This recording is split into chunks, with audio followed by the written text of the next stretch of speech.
Our world is facing a host of environmental challenges, and girls and women are key to tackling them at every single level. So welcome to Eco Africa and our special edition to mark International Women's Day. I am Sandra Kahomza Twinovideo, coming to you from Kampala, right here in Uganda. And I'm Chris Illems, joining you from Lagos, Nigeria. On this show, I'll be showcasing some pretty remarkable women who are doing more than their bit. But that's not all. Here's what's coming up. How women are spearheading plans to bring more grubs to more tables in DRC. How women are fighting fire with fire in Portugal. How Kenya is capturing carbon, for example, by planting seagrass. First of all, we want to introduce you to this week's eco-hero from Ivory Coast. She's helping to boost food security by finding ways to protect yams as staple food in many parts of Africa, as well as doing trailblazing work. The scientist is a role model for girls and young women, and she's not afraid of getting her hands dirty either.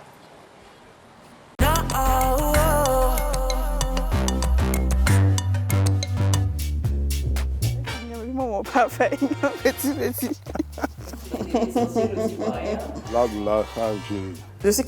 Kamara Ajata. I'm 27 years old and a PhD student in climate change, biodiversity and sustainable agriculture. I'm a phytopathologist, so I study plant diseases and how to treat them.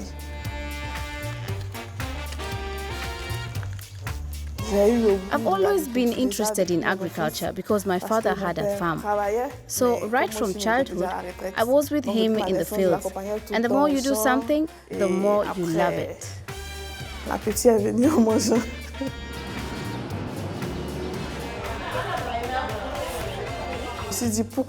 I thought, why not study yams? Because at home, we were always getting yams, and we noticed that their shelf life had dropped sharply over time. When people see there's rot, they just cut off the parts that's rotten. It's actually because they're trying to save the rest of the tuber so they can sell it or eat it.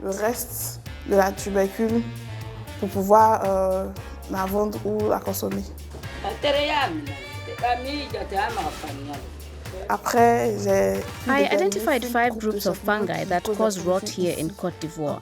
The steps involved in that took me 3 years.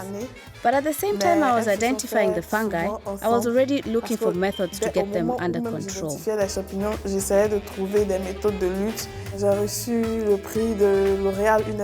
received the 2022 L'Oréal UNESCO Award for Women in Science for Young Talent. On that day of the ceremony, I was so stressed and everyone around me knew it because it was here in Côte d'Ivoire and the audience was Ivorian. The government was there, so I was really stressed. But at the end, I was happy. The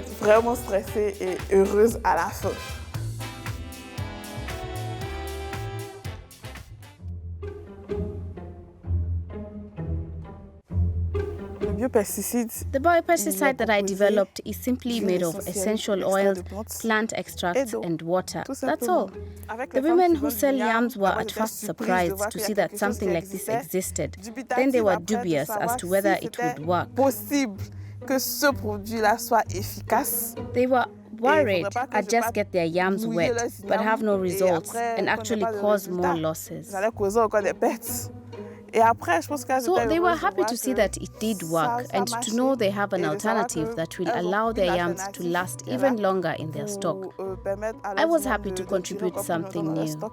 J'étais heureuse de savoir que j'ai pu apporter quelque chose de nouveau.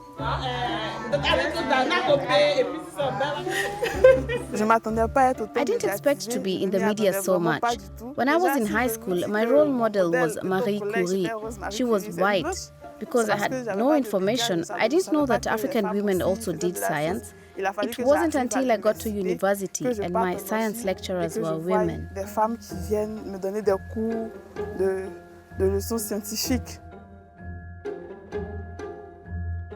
I help young female researchers in the laboratory with their manipulations. I try to coach them a little. Their main concern is that they're African. Oui, parce Because que they elles se disent think, que if I postuler apply à for a une bourse, scholarship, pour will they moi, accept me? est-ce qu'ils vont Because for a woman at m'accepter? master's level, Parce que you're pour une expected to femme, be thinking là, about au master marriage, 2, on doit commencer family, à penser au finding a mariage, little job. à la So what's famille, the à point trouver un of going petit for a emploi. doctorate? Donc, qu'est-ce qu'on recherchait encore à aller faire un So I doctorat? tell them, Donc, je sais if I've been déjà, accepted si for a moi, j'ai pu doctorate être and a scholarship, acceptée you can be à telle too, bourse, à telle because bourse, we've que toi had aussi, tu peux almost the l'être, same parce qu'on a eu career presque path. le même If I had to give parcours. advice to a Si je devais younger donner me, un conseil it à would be, moi, plus go for jeune, it, ça reach serait, for the vas-y, top. fonce, va jusqu'au bout. Her work protecting valuable crops is an important contribution to safeguarding food security. Nearly 282 million people in Africa are estimated to be undernourished, about 20% of the population. Edible insects could be one solution. Yes, and in some parts of Africa, like Congo, some insects and their larvae are already considered delicacies. Let's get our teeth into the subject. This palm tree is already lost, but its stump could still contain valuable treasure. Nkombozi Mopemba is looking for mpose, or palm weevil larva. The plum grubs are a popular staple in Congolese cuisine. We sell some of the grubs we find, but we eat them too because they are rich in nutrients and protein. Even the children like to eat them. Our small baby will be given mpose when I get home at midday. Larvae that escape capture will eventually construct cocoons. After 2 to 3 weeks, adult African palm weevil emerge from the fibrous cases. Agronomists at the University of Kisangani are studying the insects. Jean-Claude Muzenga and his team hope to breed the bugs. Right now, grub collectors often destroy trees to get the larva. That's not only bad for the environment, it's also not sustainable, as the weevils need trees to breed. Dans le risque environnemental, c'est la pression sur les espèces de palmiers. The greater the pressure on the palm trees and the environment, the greater the damage. And soon, even the weevils will become a rarity. But if we find a way to farm opossum like we do chickens and other animals, we can give nature a break. Mpose are already a common source of protein in Congo, popular with all levels of society. But the majority are taken from palm trees in rural areas. The country's current population of 100 million is expected to more than double by 2050. That means the demand for food is set to increase dramatically. According to nutritionist Claude Muhigo's projections, around a fifth of the country's population will face food insecurity within the next 6 months. Muhigo works at FAO, the UN Food and Agriculture Organization. He thinks farming palm weevil larva has great potential. The grubs contain iron, they contain zinc, and even magnesium.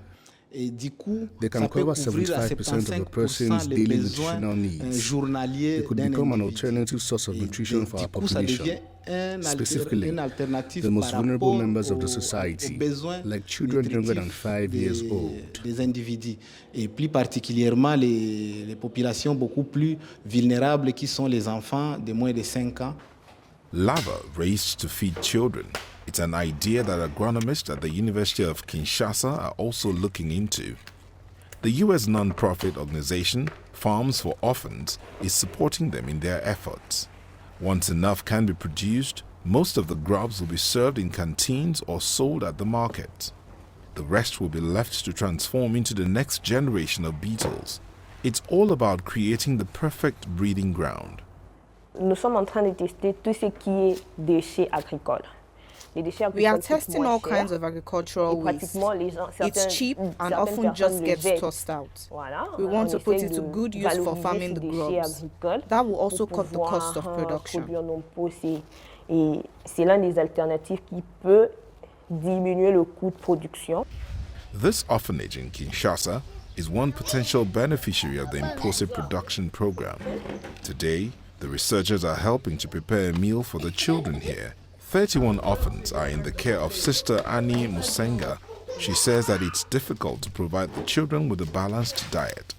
Apart from beans, most of the protein-rich food is imported and of poor quality. What fish and poultry we get is preserved or frozen. That is not so healthy, but we eat it because there isn't anything else. Life is difficult these days. Money is hard to come by. If imposi are more affordable, we could serve it to the children and us as adults as well. After the grubs are washed, they are split open so they don't balloon when cooking in boiling water. One of the most traditional recipes calls for onions, paprika and other local vegetables and is served with fufu made of maize or cassava. Please bring more of them so I can eat them with my friends. The Farms for Orphans NGO wants to establish women's cooperatives for the purpose of raising larvae. That will make the much-needed protein more widely available and affordable for everyone. Another problem that more and more countries in Europe are facing, as well as many other places around the globe, is the growing risk of wildfires. That's mainly due to the increasing frequency of heat waves. Southern European countries like Portugal have been worst hit. Fighting fires is still very much seen as a male preserve. That is changing. Fighting fire with fire. It might sound contradictory and even look it, but that's exactly what this team is being trained in. Such controlled burns are a tool to keep wildlands and forests healthy, but they also burn excess flammable vegetation, which can help prevent larger fires.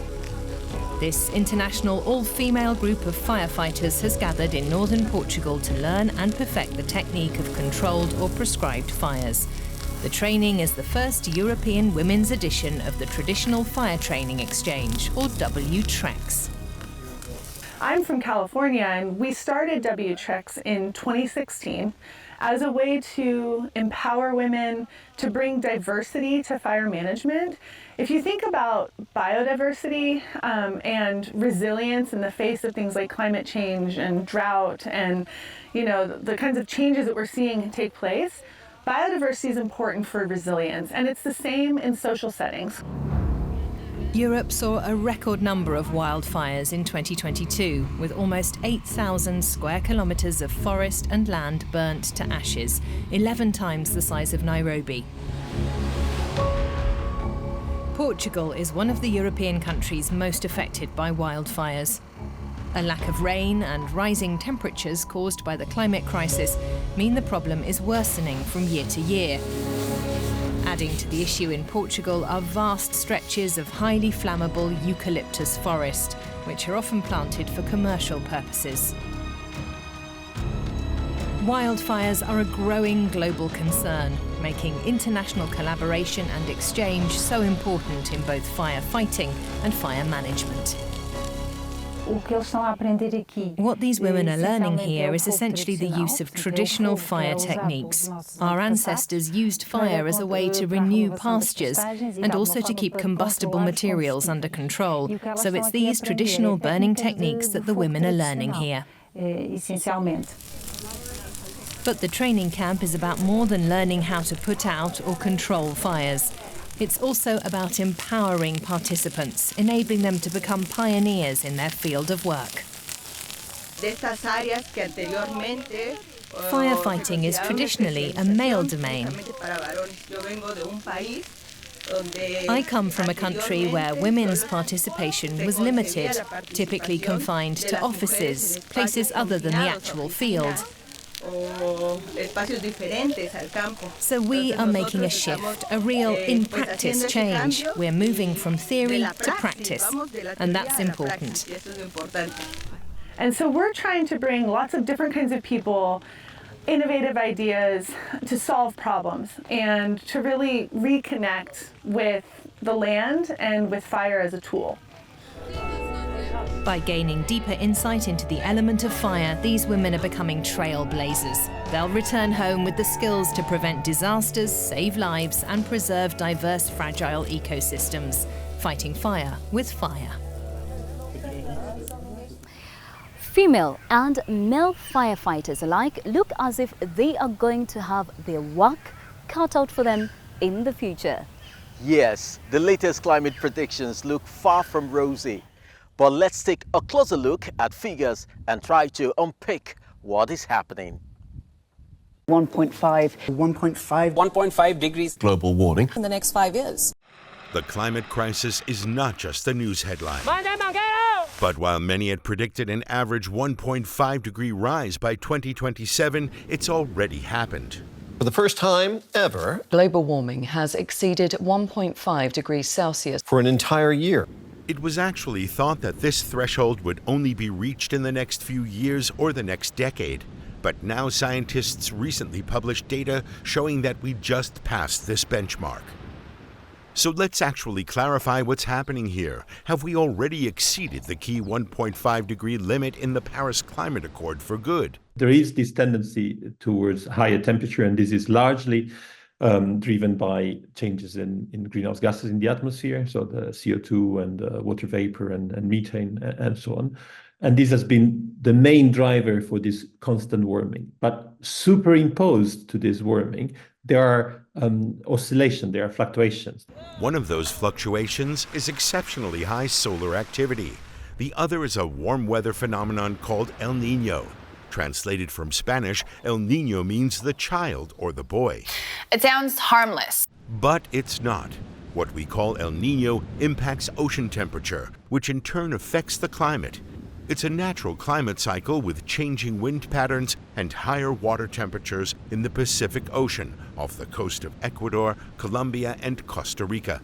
And it can change weather patterns in large parts of the world.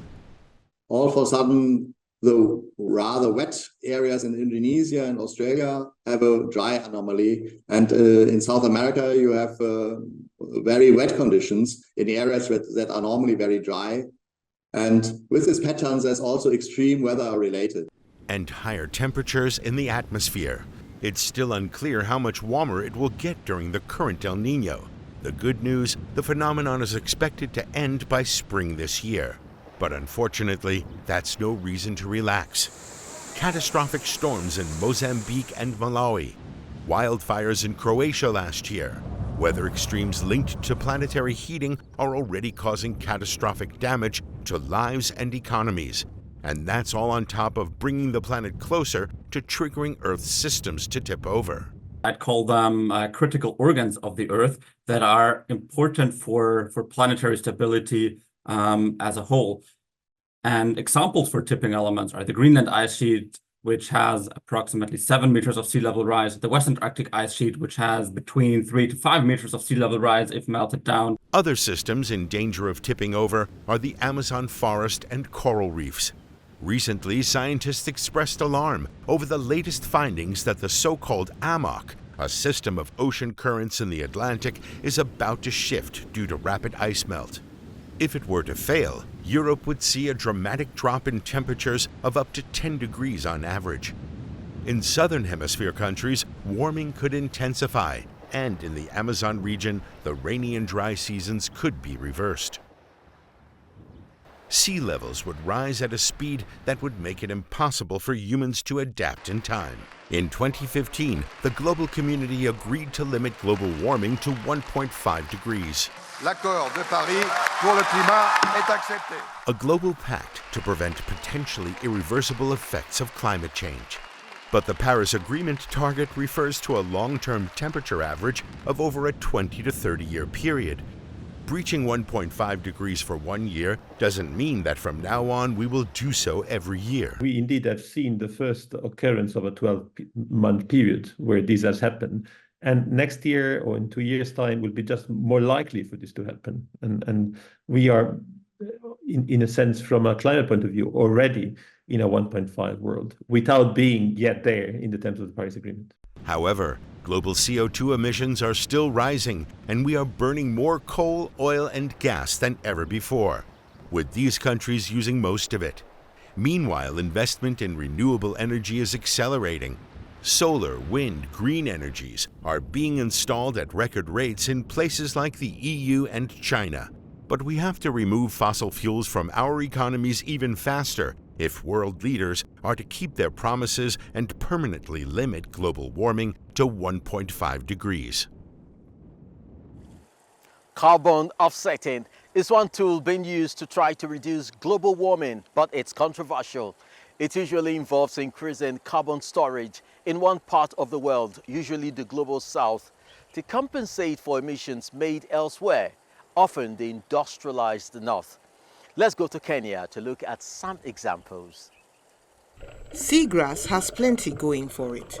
Not only does it stabilize the seabed and provide a habitat for marine animals, it also stores carbon dioxide and releases oxygen into the water. Kenyan coastal dwellers in Wasini are keen to exploit those properties. Mohammed Kasim and his team are out early taking advantage of the ebb tide to plant seagrass. They have completed several training courses with the Kenya Marine and Fish Research Institute. They taught us how to restore the seagrass properly here, and now I'm a certified coral and seagrass restorator. The team is creating small fields using sisal sacks. They help protect the seedlings from the flood tide, allowing them to establish properly and grow. Kenya has lost about 20% of its seagrass areas over the last 3 decades. There are only 371 square kilometers left. Its coral reefs have also been depleted. About 10 years ago, Wasini's residents started to take action. They are impressed with the results. Since we've been planting the seagrass, the fish population has increased and the corals grow too. So this helps our businesses as women fishmongers. It's much better now. The next goal of Mohammed Kasimi's team is to benefit from carbon emissions trading. If a community plants and tends woodland or seagrass meadows that act as carbon sinks, it can get money from states or companies that produce a lot of CO2. It will be an extra source of income for people in Wasini. Gazi, just along the coast, has been profiting in a similar way from their mangrove forest for some time now.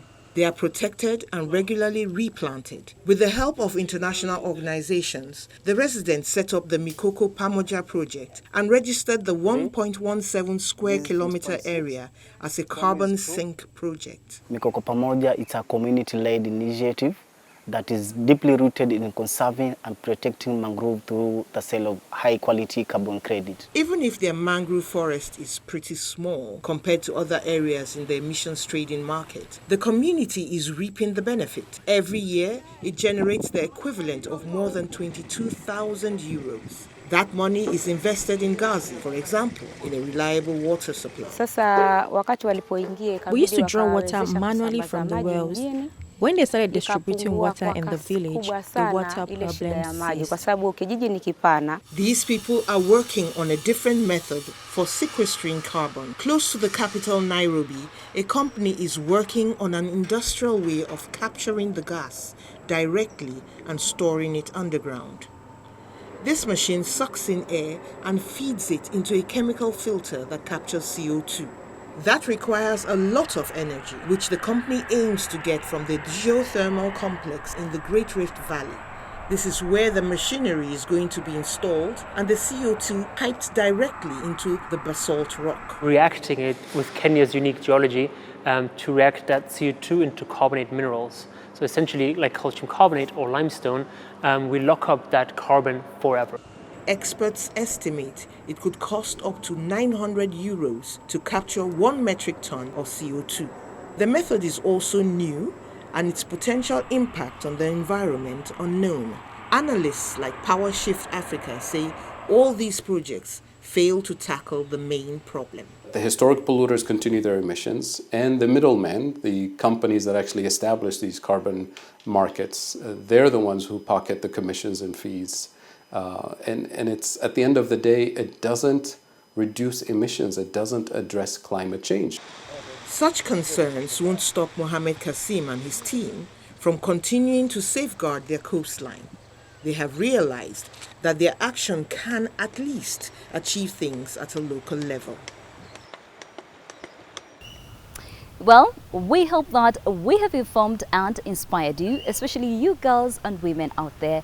That's it for today's edition of Eco Africa. Thank you for watching. I am Sandra Kahomza Twinovideo, signing off from Kampala, right here in Uganda. Bye, Sandra. See you again next time. And to all our viewers out there, if you have any ideas on how to make our planet a better place, then please get in touch. We love hearing from you. I am Chris Alem signing off from Lagos, Nigeria.